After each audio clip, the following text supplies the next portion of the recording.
Hi friends, Ambika D fashion ಚಾನಲ್ಗೆ ನಿಮಗೆಲ್ಲರಿಗೂ ಸ್ವಾಗತ. ಈ ವಿಡಿಯೋದಾಗ ನಾನು ಸಿಂಪಲ್ ಆಗಿರುವಂಥ ಪಫ್ ಸ್ಲೀವ್ಸ್ ಡಿಸೈನನ್ನು ತೋರಿಸ್ಕೊಡತ್ತೀನಿ.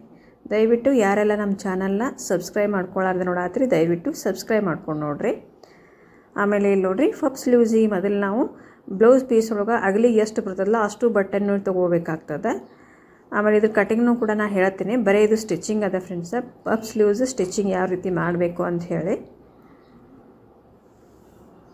ಈಗ 2 ಇಂಚಿಗೆ ಫಸ್ಟಿಗೆ ನಾವೇನು ಬಟ್ಟೆ ಸೆಂಟ್ರ್ ಪಾಯಿಂಟ್ ಮಾಡ್ಕೋತೀವಲ್ಲ, ನಾಚ್ ಹಾಕೋತೀವಲ್ಲ, ಆ ನಾಚ್ದಿಂದ ಎಲ್ಲನೂ 2 ಪಾಯಿಂಟಿಗೆ 5 ನೀರಿಗಿನ ಮಾರ್ಕ್ ಮಾಡ್ಕೋಬೇಕಾಗ್ತದೆ. ಅಂದರೆ 5 ಪಾಯಿಂಟನ್ನು ಮಾರ್ಕ್ ಮಾಡ್ಕೊಂಡಿವ ಅಂತಂದ್ರೆ ಅಲ್ಲಿ ನಮ್ಗೆ ನೋಡಿರಿ 5 ನೀರಿಗೆ ಕೂಡ್ತಾವೆ. ಈ ಕಡೆ 5 ನೀರಿಗೆ ಕೂಡ್ತಾವೆ. ಜಾಸ್ತಿ ಬೇಕಂತಂದ್ರೆ ಇನ್ನೂ ಒಂದೊಂದು ತೊಗೋಬೋದು ನೀವು, ಅದಕ್ಕೆ ಜಾಸ್ತಿ ಚೆನ್ನಾಗಿ ಕಾಣಿಸಲ್ಲ ಫ್ರೆಂಡ್ಸ್. ಅದು ಈ ರೀತಿ 2 ಇಂಚಿಗೆ ಏನು ಮಾರ್ಕ್ ಮಾಡಿರ್ತೀವಲ್ಲ ಅಲ್ಲೆಲ್ಲನೂ ಕೂಡ ನಾವು ಈ ರೀತಿ ಕರೆಕ್ಟಾಗಿ 2 ಇಂಚಿಗೆ ತೊಗೊಂಡು ಈ ರೀತಿ ಫೋಲ್ಡ್ ಮಾಡ್ಕೋಬೇಕು. ಅಲ್ಲಿ ನೀರಿಗೆ ಕೂಡ್ತಾವೆ ನಮಗೆ ಕರೆಕ್ಟಾಗಿ. ನೋಡಿರಿ, ಈ ರೀತಿ ಫೋಲ್ಡ್ ಮಾಡಿಕೊಂಡು ಒಂದ್ರ ಮ್ಯಾಗ ಒಂದು ನೀರಿಗೆ ಇಡಬೇಕು. ಆಜು ಬಾಜು ನೀರಿಗೆ ಇಡಬಾರ್ದು, ಒಂದ್ರ ಮ್ಯಾಗ ಒಂದು ನೀರಿಗೆ ಇಟ್ಟು ಈ ಸೈಡ್ನೂ ಕೂಡ ಏನು 2 ಇಂಚ್ ಮಾರ್ಕ್ ಮಾಡಿವಲ್ಲ ಕರೆಕ್ಟಾಗಿ ನೋಡಿರಿ ಈ ರೀತಿ ಫೋಲ್ಡಿಂಗ್ ಮಾಡ್ಕೋಬೇಕು.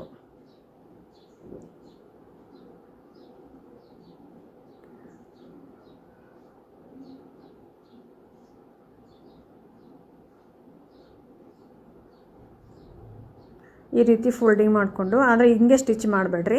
ಇವೇನು ನೀರಿಗೆ ಮಾಡಿರ್ತಿರಲ್ಲ ನೀವು 5, ಆ ಫಸ್ಟಿಗೆ ನೀರಿಗೆ ಮಾಡಿದಲ್ಲಿ ಫೋಲ್ಡ್ ಮಾಡಿರ್ತೀವಿ, ಅದ್ರ ಮೇಲೆ ಸ್ಟಿಚ್ ಹಾಕಿರ್ತೀರ ಫೋಲ್ಡ್ ಮಾಡಿ, ಅದ್ರ ಮೇಲ್ಗಡೆ ಇದನ್ನು ಇಡಬೇಕಾಗ್ತದೆ. ಈ ನೀರಿಗೆ ಇಡಬೇಕಾಗ್ತದೆ. ಅದ್ರ ಬಾಜು ಬರಬಾರ್ದು ಫ್ರೆಂಡ್ಸ್, ಈ ಥರ ಮೇಲ್ಗಡೆ ಬರಬೇಕು. ಅದ್ರ ಮೇಲ್ಗಡೆ ಇಟ್ಟು ಸ್ಟಿಚ್ ಹಾಕೋರಿ. ಆಮೇಲೆ ಇದು ಇದೇ ರೀತಿಯೇ ಕ್ರಾಸ್ ಆಗಿನೇ ಬಂದಿರ್ತದೆ ಇಲ್ಲಿ ಕೆಳಗಡೆ. ಆಮೇಲೆ ಮೇಲ್ಗಡೆ ಏನದ ಇಲ್ಲಿ ನೋಡ್ರಿ, ನೀರಿಗೆ ಕರೆಕ್ಟಾಗಿ ಒಂದೇ ಲೆವೆಲ್ ಒಳಗೆ ಜೋಡಿಸ್ಕೋಬೇಕು. ನಿಮ್ಗೆ ಇದು ಕಂಫರ್ಟೇಬಲ್ ಅನ್ನಿಸ್ಲಿಲ್ಲ ಅಂತಂದ್ರೆ ಪಿನ್ ಹಚ್ಚಿರಿ ಫ್ರೆಂಡ್ಸ್. ಗುಂಡು ಪಿನ್ ಇರ್ತಾವಲ್ಲ, ಒಂದೊಂದು ನೀರಿಗೆ ಒಂದೊಂದು ಗುಂಡು ಪಿನ್ ಹಚ್ಚಿ ನೀರಿಗೆ ಮಾಡಿಕೊಂಡು ಆಮೇಲೆ ಅದ್ರ ಮೇಲೆ ನೀವು ಸ್ಟಿಚ್ ಹಾಕ್ರಿ. ಯಾಕಂದ್ರೆ ನಾನು ಗೊತ್ತದ ನಿಮ್ಗೆ, ಯಾವುದೇ ಕಾರಣಕ್ಕೂ ಎಷ್ಟೇ ಅಂಥ ಹೆವಿ ಡಿಸೈನ್ ಇದ್ರೂ ಕೂಡ ನಾನು ಯಾವಾಗಲೂ ಪಿನ್ ಅನ್ನೋದು ಹಚ್ಚಂಗೆ ಇಲ್ಲ. ಯಾಕೆ ಹಾಗೆ ಸ್ಟಿಚ್ ಮಾಡೋದೇ ರೂಢಿ ಅದ ನನಗೆ, ಮತ್ತದು ನೀಟಾಗಿಯೂ ಬಂದಿರ್ತದೆ ಫ್ರೆಂಡ್ಸ್. ಈಗ ನೋಡಿರಿ ಈ ರೀತಿ.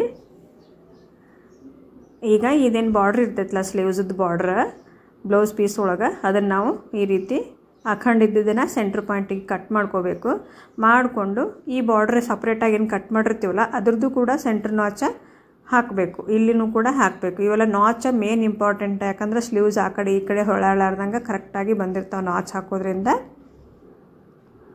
ಈಗ ನಾಚ್ ಟು ನಾಚ್ ಒಂದ್ರ ಮೇಲೆ ಒಂದಿಟ್ಟು ನೋಡಿರಿ ಈ ರೀತಿ ನಾಚ್ ಮೇಲೆ ನಾಚ್ ಇಟ್ಟು ಈ ಕಡೆ ನೋಡ್ಕೋಬೇಕು ನಾವು.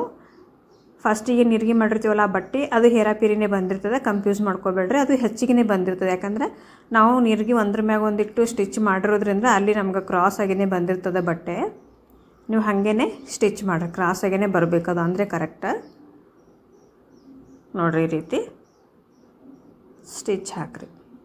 ಹಾಕಿದ ನಂತರ ಇದನ್ನು ಹೊಳ್ಳಿಸಿ ಅಸ್ತ್ರ ಮೇಲೆ ಒಂದು ಬಾರ್ಡ್ರ್ ಮೇಲೆ ಒಂದು ಸ್ಟಿಚ್ ಹಾಕ್ರಿ. ನೀಟಾಗಿ ಫಿನಿಶಿಂಗ್ ಬರುವಂಗೆ ಸ್ಟಿಚ್ ಮಾಡಿರಿ.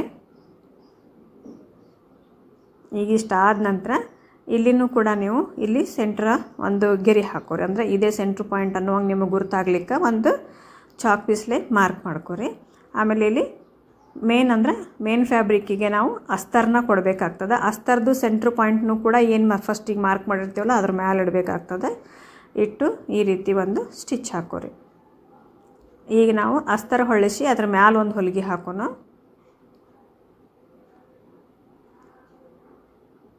ಅದ್ರ ಮ್ಯಾಲೆ ಒಂದು ಹೊಲಿಗೆ ಹಾಕಿ, ಅಂದರೆ ಇದಕ್ಕೆ ಪ್ರೆಸ್ಟಿಪ್ ಅಂತೀವಿ ನಾವು, ಎಜ್ ಸ್ಟಿಚ್ನು ಅಂತೀವಿ.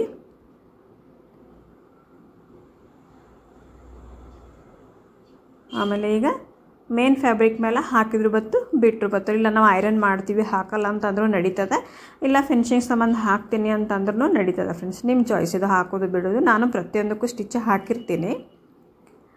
ಈಗ ನೋಡಿರಿ, ಅಸ್ತ್ರ ಏನದಲ್ಲ ಕರೆಕ್ಟ್ ಆದಲ್ಲ ಅಸ್ತರ, ಅದ್ರ ಮೇಲೇ ನೀವು ಸ್ಟಿಚ್ ಹಾಕ್ರಿ. ಹೆಚ್ಚಿಗೆ ಏನು ಮೇನ್ ಫ್ಯಾಬ್ರಿಕ್ ಹೆಚ್ಚಿಗೆ ಬಂದರೆ ಬರೋಲ್ದಕ್ಕೆ ಅಸ್ತರ ಏನದಲ್ಲ ಅದ್ರ ಮೇಲೆ ಕರೆಕ್ಟಾಗಿ ಮೇನ್ ಫ್ಯಾಬ್ರಿಕ್ ಅಸ್ತರ ಜೋಡಿಸಿ ಹೊಲಿಗೆ ಹಾಕೋರಿ. ನೋಡಿರಿ ಈ ರೀತಿ ಕರೆಕ್ಟಾಗಿ ಜೋಡಿಸ್ಕೊಂಡು ಹೊಲಿಗೆ ಹಾಕೋರಿ. ಈ ಸದ್ಯಕ್ಕೆ ಏನು ಹೆಚ್ಚಿಗೆ ಬಂದಿರ್ತೈತಲ್ಲ ಬಟ್ಟೆ, ಅದನ್ನೆಲ್ಲನೂ ನೀವು ಕಟ್ ಮಾಡ್ಕೋಬೇಕಾಗ್ತದೆ. ಅದನ್ನು ಹಾಗೆ ಬಿಡಕ್ಕೆ ಬರೋದಿಲ್ಲ, ಯಾಕಂದ್ರೆ ಅದು ಎಕ್ಸ್ಟ್ರಾ ಬಟ್ಟೆ ಅದು ಎಲ್ಲನೂ ನಾವು ಕಟ್ ಮಾಡಬೇಕು ಮತ್ತು ಅದಕ್ಕೆ ಶೇಪ್ ಕೂಡ ಇರೋದಿಲ್ಲ. ಈ ರೀತಿ ಕಟ್ ಮಾಡಬೇಕು. ಈಗ ನೋಡಿರಿ ಇದನ್ನು ಹೊಳಿಸಿದ ನಂತರ ಈ ರೀತಿ ಶೇಪ್ ಅನ್ನೋದು ಬಂದದ. ತುಂಬ ಚೆನ್ನಾಗಿ ಕಾಣ್ತದೆ ವೇರ್ ಮಾಡಿಂದ. ಆಮೇಲೆ ಇಲ್ಲಿ ನೀರಿಗೆ ಏನು ನಾವು ಒಂದ್ರ ಮ್ಯಾಗ ಒಂದಿಟ್ಟು ಮಾಡಿರ್ತೀವಲ್ಲ, ಅಲ್ಲಿ ಬಟನ್ ಅಥವಾ ಪ್ಯಾಚ್ ಎರಡರಾಗ ಒಂದು ನೋಡಿರಿ ಈ ರೀತಿ ಇಟ್ಟು ರೆಡಿ ಮಾಡಿರಿ. Bye friends.